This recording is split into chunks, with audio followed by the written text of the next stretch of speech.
오늘 하나님께서 우리에게 주시는 말씀 창세기 48장 8절부터 22절입니다. 창세기 48장 8절부터 22절 제목은 나를 기르신 하나님입니다. 나를 기르신 하나님.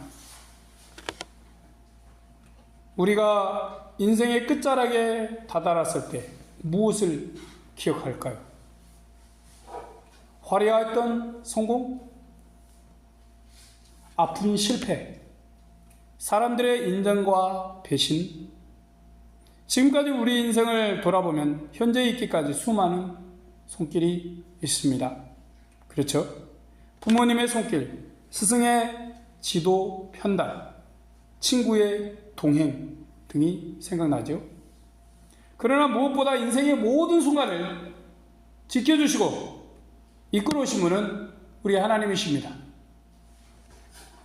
우리에겐 그 어떤 이보다 하나님의 돌보심이 있습니다.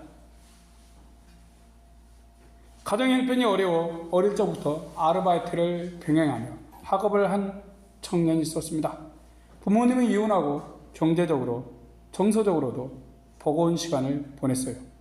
그런 그를 한 교회의 목회자가 돌보며 장학금도 지원하고 진로 상담도 해주었습니다. 결국 그는 자신처럼 어려운 청소년들을 돕는 교사가 되었습니다. 그는 내가 잘나서 여기까지 온 것이 아니라 나를 보이지 않게 기르시고 인도하신 하나님이 계셨다라고 말했습니다. 이 청년은 자신의 인생 속에 숨겨진 하나님의 손길을, 양육의 손길을 발견한 것이지요. 본문의 야곱은 병으로 침상에 누워있는 자신을 찾아온 아들 요셉을 만나 요셉의 두 아들을 축복합니다. 그는 평생 고난과 눈물과 떠덤과 갈등 속에서 살았습니다. 하지만 생을 돌아보니 어때요? 자신의 삶을 하나님이 지키시고 인도하셨음이 보였습니다. 그래서 손자들을 복빌어주면서 지금까지 나를 기르신 하나님이라고 신앙 고백합니다. 하나님은 그의 인생 전체를 양육하시고 이끄셨죠.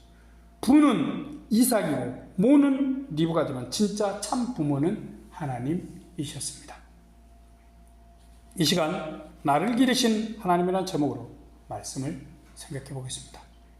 야곱의 고백처럼 인생의 어느 시점에서도 신실하게 우리를 기르시고 인도하신 하나님의 은혜를 기억할 수 있어야겠습니다.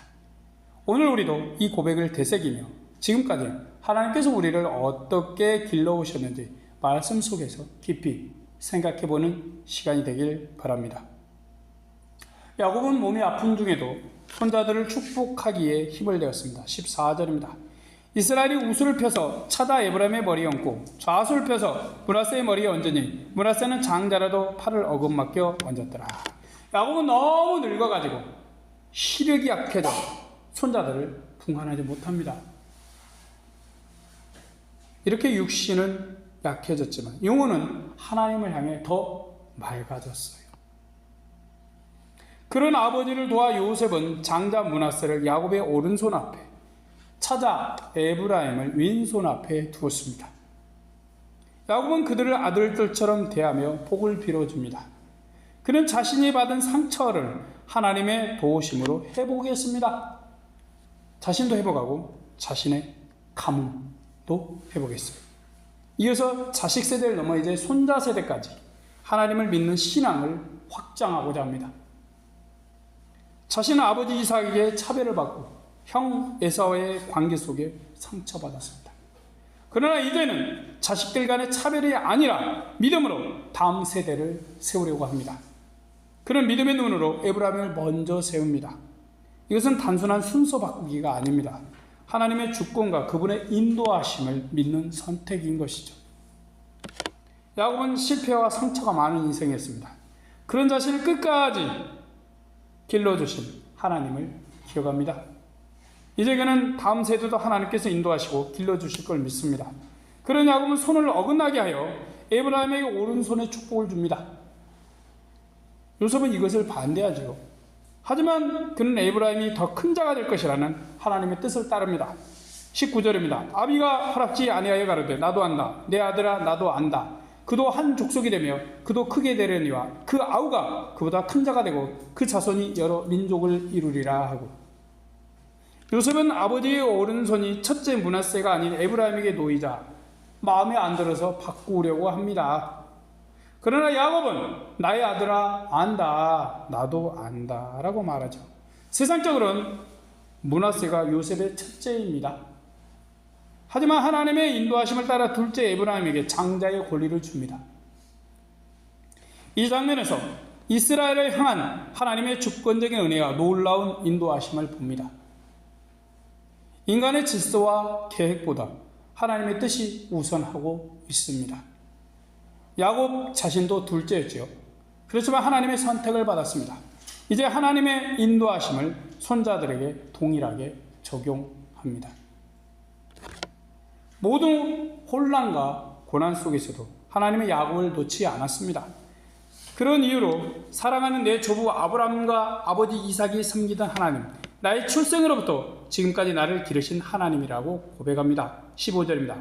그가 요셉을 위하여 축복하여 가로되 내 조부 아브라함과 아버지 이삭이 섬기던 하나님, 나의 남으로부터 지금까지 나를 기르신 하나님. 그의 인생은 어때요? 평탄하지 않았습니다. 인생 내내 형 에서와 갈등, 애삼촌 라반과의 힘겨운 시간을 보냈고요. 사랑하는 아내 라헬의 죽음을 보았습니다. 또한 아들들의 그런 비극적인 행동, 눈에 넣어도 아프지 않은 아들 요셉의 상실을 겪었습니다.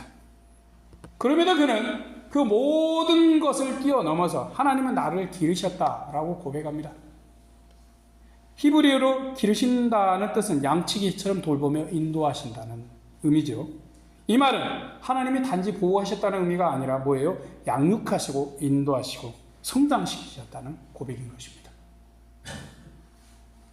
야곱의 생애는 방황의 연속이었습니다. 형을 피해 도망가던 외로운 밤, 베델에서 돌베개를 베고 누웠습니다. 라반의 집에서 수많은 착취와 억울함 중에도 인내하며 가족과 자립을 이루었습니다. 요셉을 잃은 줄 알고 절망 속에 눈물로 보내다가 그렇게 늙어가다가 요셉을 만나 마지막 말년은 행복 속에 살았습니다. 그 모든 여정 속에서 보이지 않게 하나님은 야곱을 기르셨습니다. 그를 돌보시고 인도하셨던 것이죠. 고난 속에서도 자신을 향한 하나님의 사랑과 은혜가 이루어짐을 체험했습니다. 이제 그 하나님을 신뢰하며 후손을 복빌어주고 있습니다. 돌아보면 그의 고난은 그를 망하게 하지 않았습니다. 오히려 하나님은 고난을 통해 야곱을 하나님의 사람으로 길러내셨습니다. 이래서 야곱은 하나님을 다양하게 고백합니다. 15절 나를 기르신 하나님, 조부 아브라함과 아버지 이삭이 섬긴 하나님. 16절 상반절 모든 환난에서 나를 구속하신 사자. 자, 이러한 표현들은 하나님의 전인격적인 돌봄과 보호하심과 양육을 뜻하고 있지요. 하나님은 단지 하나님의 양 야곱을 먹이시는 목자만이 아니십니다. 그를 구속하시고 지키시는 하나님이시죠. 또 그의 실패 속에서도 다시 일으키시는 하나님이십니다.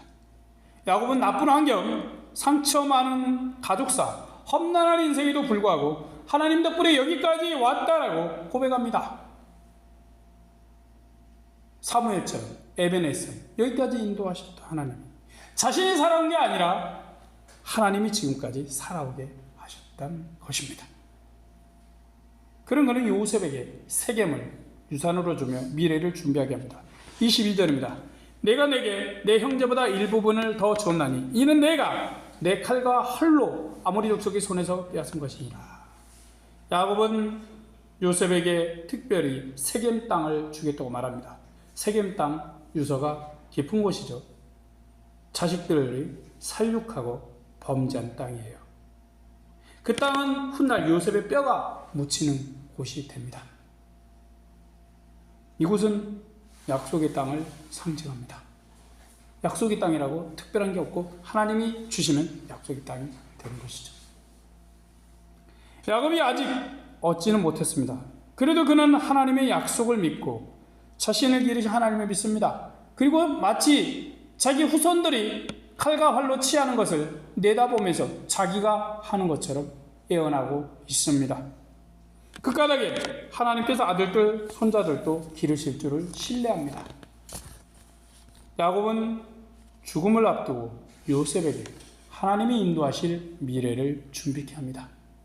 그는 과거의 하나님뿐만이 아니라 이스라엘의 미래를 인도하시고 양육하신 하나님, 기르시는 하나님을 믿는 것이지요. 그러기에 과거에 도우셨던 하나님뿐만 아니라 미래도 책임지시는 하나님을 믿음으로 고백합니다. 하나님은 과거에는 야곱을 양육하셨습니다. 이제 미래에는 요셉과 그 후손을 포함한 이스라엘 자손을 기르시는 하나님이 되십니다. 야곱은 하나님께서 자신의 인생도 이스라엘 자손들의 삶도 반드시 기르시고 양육하시고 인도하실 것을 믿은 것입니다. 우리는 죽음을 앞둔 야곱이 고난과 눈물, 실수와 은혜가 뒤섞인 인생 전체를 돌아보는 걸 봅니다. 그는 속이고 도망가고 두려움 속에 떨면서 사는 것이 많았습니다. 그는 그가 죽음을 앞두고 인생 해고를 하는 것이 아니라 해안의 눈물을 흘리는 것이 아니라 신앙 고백을 합니다.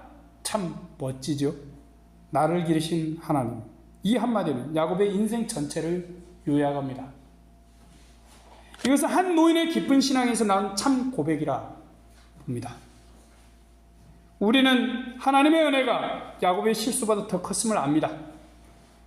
그 은혜는 우리에게도 동일하게 흐릅니다. 우리는 성급히 행동하여 잘못을 저지르고 인생이 멈춘 것 같은 상황을 만들어내지요. 또 무지함과 어리석음으로 실패자가 된 것 같은 때도 있습니다. 그리고 조급한 마음으로 하나님께 기도하고 응답이 없을 때 자포자기하는 행동을 보이기도 합니다. 저도 자주 그래 왔으니까요.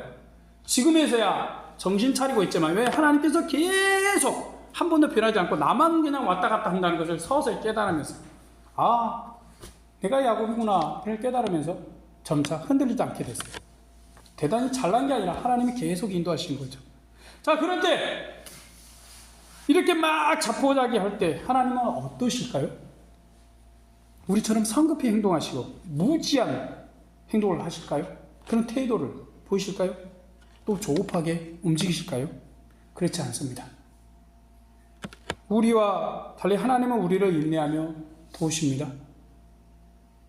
하나님은 우리의 실수와 잘못 속에서도 우리를 기르시지요. 우리도 야곱처럼 우리 삶을 돌아볼 시기가 왔을 때에 우리의 양육자가 하나님이심을 고백하게 될 것을 믿습니다. 그러면 참 좋을 것입니다. 때로 침묵하는 것처럼 느껴져도 하나님은 언제나 우리를 기르십니다. 우리 삶의 상처와 연약함도 하나님의 손안에 있습니다. 그런 것들도 하나님은 우리를 양육하는 도구로 사용하시죠. 그분은 우리를 한 걸음 한 걸음 인도하는 분이십니다. 지금까지 인도하셨고 앞으로도 우리 삶을 책임지고 이끄신 신실하신 참 목자십니다. 우리 인생을 기르신 분이 사람이나 환경이 아니라 누굽니까? 하나님이신 것입니다. 내 부모가 아니라 하나님이시죠. 한 40대 여성이 있었습니다. 그녀는 갑작스러운 암 진단으로 큰 수술과 항암 치료를 받았습니다. 치료 중에 너무나 고통스럽고 삶의 의미도 잃은 듯 했습니다. 그러나 이 과정을 통해 가족의 소중함을 알고 믿음의 공동체의 사랑을 체험하며 다시 일어섰습니다. 지금은 환우들을 위로하는 봉사활동을 하고 있습니다. 그녀는 몸은 아팠지만 마음은 어느 때보다 따뜻했습니다. 하나님께서 나를 새롭게 빚어가신 시간이었습니다. 라고 믿습니다. 말했습니다. 이 여성도 고난 속에서 하나님이 자신을 기르신 분임을 체험한 것이죠.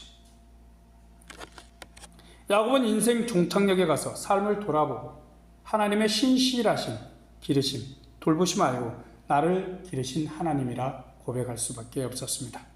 우리는 어느 순간 눈앞의 현실만 보며 불평할 수 있습니다. 그러나 인생 전체를 야곱처럼 하나님의 관점으로 보십시오. 그러면 하나님께서 우리를 버리지 않으셨음을 알게 될 것입니다.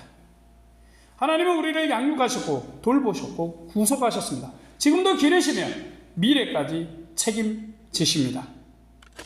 부모의 기대와 사회적 압박으로 인해 진로에 혼란을 겪은 한 청년이 있습니다. 그는 심하게 방황하며 사회가 요구하는 도덕적 행위에서 일탈을 했습니다. 그러다 대학 시절에 우연히 참석한 기독 동아리에서 진심 어린 관심과 돌봄을 받으며 신앙을 가지게 되었습니다. 그 후 심리학을 전공하여 심리 상담사가 되었습니다. 그때부터 그는 삶에서 방황하는 다른 이들을 회복시키는 길을 걷게 되었습니다. 하나님은 내가 가장 무너졌던 순간에도 나를 포기하지 않으시고 나를 기르셔서 새 사람이 되게 하셨습니다. 그는 말했습니다. 하나님은 그가 가장 무너졌던 순간에도 그를 포기하지 않으셨습니다. 그 순간에도 그에게 관심을 가지시고 기르셨습니다. 그렇게 하여 그를 새로운 사람으로 세우셨습니다. 이런 하나님의 기르심과 손길이 있었기에 인생 여정에 함께 하시는 하나님을 믿음으로 고백하게 된 것이죠. 우리가 가장 어려울 때 하나님은 우리를 떠나지 않으십니다. 우리가 힘들 때 하나님은 우리 곁에서 위로하시고 힘 주십니다. 우리가 혼자인 것 같은 상황일 때 아무도 우리 곁에 없는 것 같습니다. 그래도 하나님은 우리를 도우시고 기르시고 인도하십니다. 따라서 우리가 삶의 무게에 눌릴 때마다 하나님께서 우리를 기르시고 인도하신다는 걸 기억하십시오. 지금까지 우리를 기르신 하나님이 앞으로도 이끄실 것입니다. 하나님은 우리와의 약속을 기억하십니다. 그리고 우리와 우리 후세대도 그 다음 후세대도 기르시고 양육하십니다. 그러기에 우리의 신은 단지 지금 나만 위한 것이 되어서는 안 됩니다. 다음 세대를 위해 하나님의 약속을 전하고 참된 복을 남기는 게 우리 신앙인의 모습이어야 할 것입니다. 오늘도 우리와 다음 세대를 기르시는 하나님을 신뢰하는 믿음으로 살아가는 복된 이들이 되길 바랍니다. 아멘. 기도하겠습니다.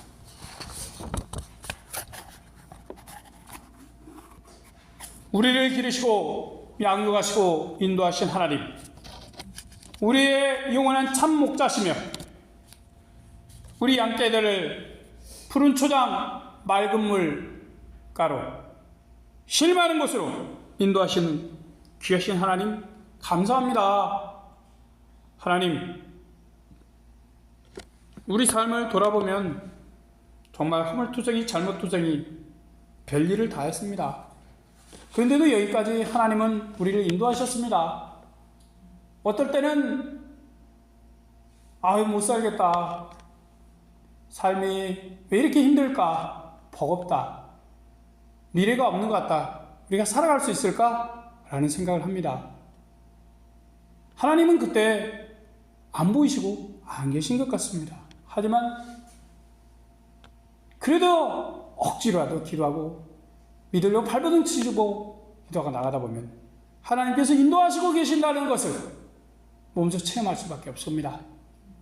그래서 하나님을 안 믿을래 안 믿을 수 없습니다.